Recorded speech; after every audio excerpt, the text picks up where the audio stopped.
हृदय ध्वनि। ठीक, अगर इसको साइंस की भाषा में बोला जाए, यानी कि हार्ट साउंड को हम साइंस की भाषा में, आज तक तो हर कोई इंग्लिश बोलता है ना, तो इसको साइंस की भाषा में बोलते हैं हार्ट बीट।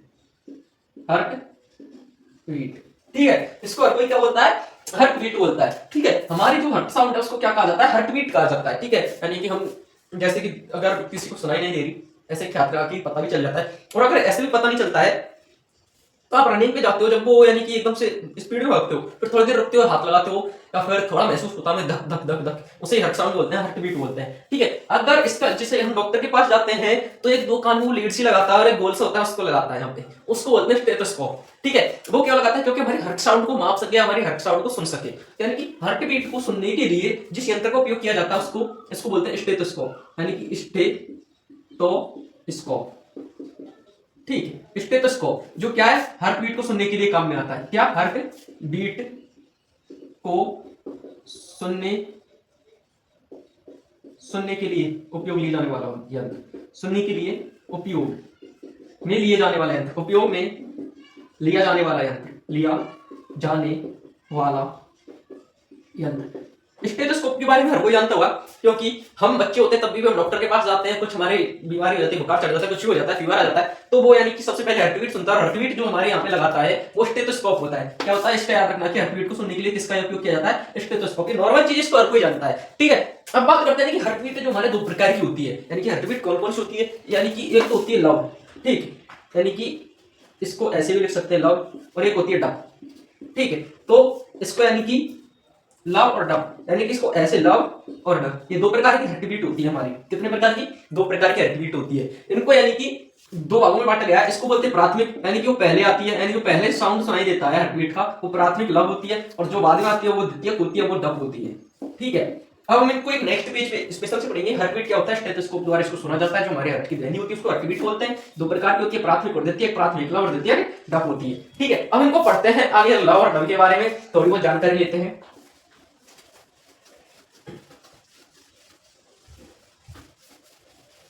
ठीक, लव क्या होती है और डब क्या होती है ना। ठीक, हार्ट बीट की बात कर रहे थे, दो प्रकार की होती है। एक होती है यानी कि प्राथमिक हार्ट बीट या प्राथमिक हृदय ध्वनि, दो प्रकार की होती है। क्या, प्राथमिक हृदय ध्वनि यानी प्राथमिक, आप समझ जाना कि हार्ट बीट की बात कर रहा है, और एक होती है द्वितीयक। ठीक, क्या होती है, द्वितीयक, यानी कि दो प्रकार की हार्ट बीट होती है, प्राथमिक और एक द्वितीयक। प्राथमिक की बात की जाए तो एक प्राथमिक होती है वो लव होती है। ठीक है, प्राथमिक में क्या आती है, लव, यानी कि, और द्वितीयक में आती है वो आती है हमारी डब, है ना, डब, यानी कि जो पहले आती है वो लव और सेकंड में आती है वो डब होती है। ठीक है, अगर इसकी बात कीजिए लव क्यों कब उत्पन्न होती है ना, लव है जो कब उत्पन्न होती है।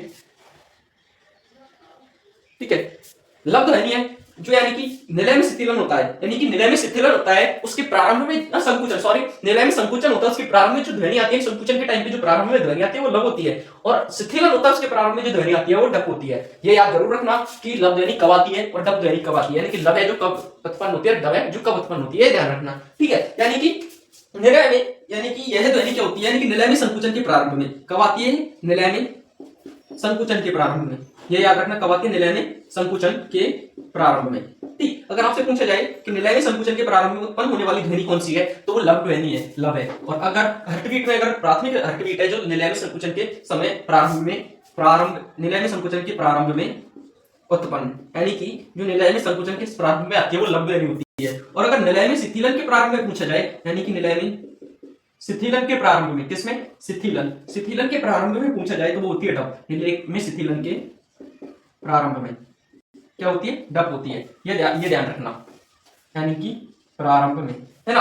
अब बात, सॉरी, है ना, अगर हमें ये तो पता चल गया कि निलय में संकुचन के प्रारंभ में क्या होती है, लव, और निलय में शिथिलन के प्रारंभ में कौन सी ध्वनि आती है, डब। ठीक है, ये तो हमें पता चल गया। अब हमें पता तो ये भी तो होना चाहिए किसके कारण उत्पन्न होती है भाई। हाँ, हमें पता चल गया कि संकुचन और शिथिलन के समय तो होती है, पर क्यों होती है और किसके कारण होती है, ये होती है। अगर हम बात किया जाए कि हमने जो कपाट सुने होंगे, हमारे हृदय में तीन प्रकार की कपाट पाए जाते हैं, द्विवल्ली, त्रिवल्ली और अर्धचंद्राकार कपाट, है ना। मैंने आपको बताया कि हार्ट स्ट्रक्चर पढ़ाया था तब, यानी कि द्विवल्ली में त्रिवल्ली कपाट है जिनके बंद होने से तो जो ध्वनि उत्पन्न होगी वो उत्पन्न होगी लव, यानी द्विवल्ली व त्रिवल्ली कपाटों के बंद होने से उत्पन्न, त्रिवल्ली कपाट के बंद होने से उत्पन्न ध्वनि, बंद होने से उत्पन्न।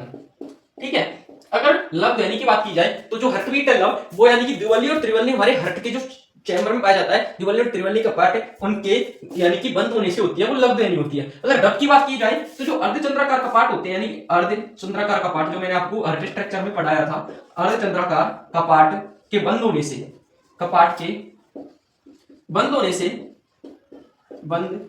से ठीक, यानी कि अर्धचंद्राकार कपाट के बंद होने से जो ध्वनि उत्पन्न होगी वो डब उत्पन्न होगी। यानी कि मैंने आपको आज हर्टबीट पढ़ाई है, और हर्टबीट में यानी कि सिंपल है, यानी कि इतना क्वेश्चन पूछा जाता है जो यानी कि प्राथमिक और द्वितीय हर्टबीट कौन सी है, ठीक है, कितने भागों में बांटा गया हर्टबीट को, लव है जो किसके कारण उत्पन्न होती है, डब किसके कारण उत्पन्न होती है, ये कब उत्पन्न होती है, ये कब उत्पन्न होती है। लव है जो निलय में संकुचन के प्रारंभ में, डब निलय में शिथिलन के प्रारंभ में।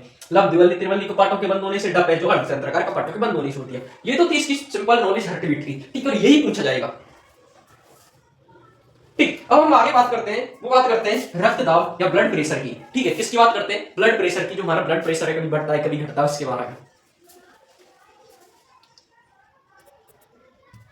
अब हम स्टार्ट कर रहे हैं। ब्लड प्रेशर यानी ब्लड प्रेशर होता क्या है, ठीक है, ब्लड प्रेशर है जो यानी कि किसी का बढ़ा होता है, यानी किसी का घटता रहता है, किसी का बढ़ता रहता है, यानी कि कोई भी टेंशन होती है ब्लड प्रेशर जरूर बढ़ता है, हम बोलते हैं इसका ब्लड प्रेशर बढ़ गया। तो ठीक है, ब्लड प्रेशर होता क्या है, हम बोल तो देते हैं कि इसका ब्लड प्रेशर बढ़ गया, पर ये होता क्या है इसके बारे में भी कोई नॉलेज नहीं है, तो हम आपको बताने जा रहे हैं ब्लड प्रेशर होता क्या है। ठीक है, ब्लड प्रेशर किसकी बात की जाए, ब्लड प्रेशर यानी कि जो बहता हमारा रक्त जो बहता हुआ रहता है, यानी कि बहते हुए रक्त द्वारा, यानी कि जो हमारा रक्त बहता है, यानी कि बहते हुए रक्त यानी खून द्वारा, यानी बहते हुए रक्त द्वारा, यानी कि धमनी की दीवारों पर, किसकी दीवारों पर, धमनी की दीवारों पर यानी कि बहते हुए रक्त द्वारा धमनी की दीवारों पर लगाया जाने वाला बल या दाब, यानी कि बल या दाब, उसे बोलते हैं रक्तदाब। ठीक है, रक्तदाब कहलाता है। क्या कहलाता है, रक्तदाब कहलाता है। ठीक है, हम बात कर रहे थे रक्तदाब क्या होता है, यानी कि हमारा जो बहता हुआ रक्त है वो धमनी की दीवारों पर जितना दाब लगेगा उसी रक्तदाब कहते हैं। अगर ज्यादा दाब लगाएगा तो ब्लड प्रेशर बढ़ जाएगा, कम दाब लगेगा तो ब्लड प्रेशर घट जाएगा। ये चीज होती है रक्तदाब की। ठीक है, यानी कि रक्तदाब क्या होता है कि धमनी की दीवार पर लगाया जाने वाला दाब रक्त के द्वारा, उसे बोलते हैं रक्तदाब। ठीक है, क्या कहलाता है, रक्तदाब कहलाता है। और इसका मापक यंत्र वो क्या है, अगर इसकी बात की जाए तो यानी रक्तदाब को स्फिग्नोमेनोमीटर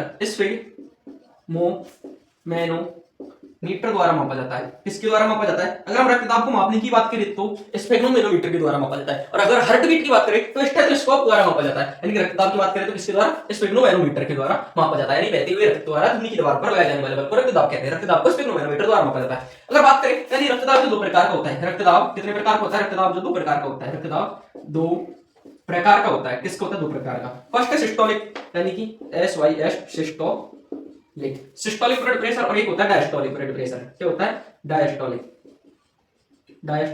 ठीक है, यानी कि जो हमारा रक्तदाब है दो प्रकार का होता है, सिस्टोलिक एंड डायस्टोलिक। तो आप इसको उतार लो, फिर इसके बारे में आगे हम जानकारी करेंगे। यानी कि बहते हुए रक्त द्वारा धमनी दीवार पर लगाया जाने वाला बल रक्तदाब को स्फिग्नोमेनोमीटर द्वारा मापा जाता है। दो प्रकार का होता है, सिस्टोलिक एंड डायस्टोलिक। ठीक है, आप इसको उतारो, फिर इसके आगे हम इसके और नॉलेज लेंगे।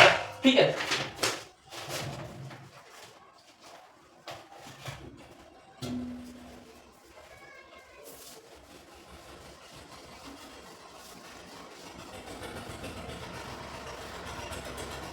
हम पढ़ेंगे सिस्टोलिक रक्तदाब के बारे में। किसके बारे में, सिस्टोलिक के बारे में। फर्स्ट है हमारा सिस्टोलिक यानी सिस्टोलिक प्रेशर, ब्लड यानी सिस्टोलिक प्रेशर के बारे में पढ़ेंगे। किसके बारे में, सिस्टोलिक प्रेशर के बारे में। किसके बारे में, सिस्टोलिक प्रेशर के बारे में। अगर ये बात की जाए तो कब होता है, यानी कि हृदय में जो संकुचन होता है ना, क्या कि सिस्टोलिक ब्लड प्रेशर जो कब होगा। ठीक है, सिस्टोलिक ब्लड प्रेशर है यानी कि जो दो प्रकार का होता है, सिस्टोलिक ब्लड प्रेशर है वो हृदय में संकुचन के समय उत्पन्न होता है। यानी कि कब, हृदय में संकुचन के समय उत्पन्न होगा। कब होगा, संकुचन के समय। अगर हृदय में संकुचन के समय उत्पन्न, अगर हृदय में संकुचन होगा तो जो रक्तदाब होगा वो सिस्टोलिक प्रकार का होगा। ठीक है, यह ब्लड प्रेशर की ऊपरी सीमा होती है, यानी कि जो ऊपरी सीमा होती है ब्लड प्रेशर की यही होती है, यानी कि यह रक्तदाब की ऊपरी सीमा होती है। ठीक, रक्तदाब की ऊपरी सीमा होती है। क्या होती है, रक्तदाब की ऊपरी सीमा। ठीक, इसमें दो चीज है कि यानी कि अगर हृदय में संकुचन होगा तो कौन सा ब्लड प्रेशर होगा, सिस्टोलिक। यह रक्तदाब की ऊपरी सीमा होती है। इसका मान है जो कितना होता है, 120 mm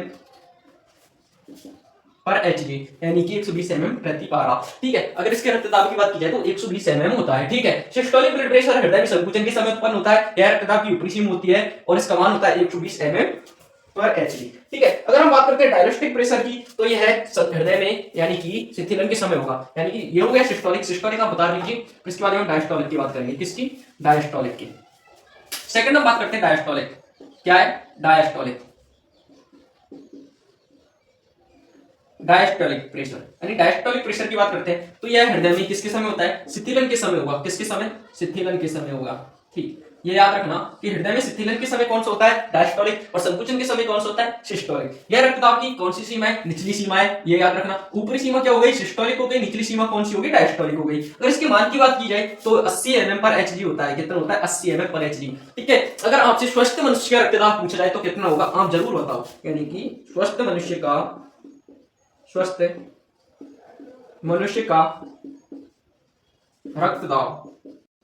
कितना होता है?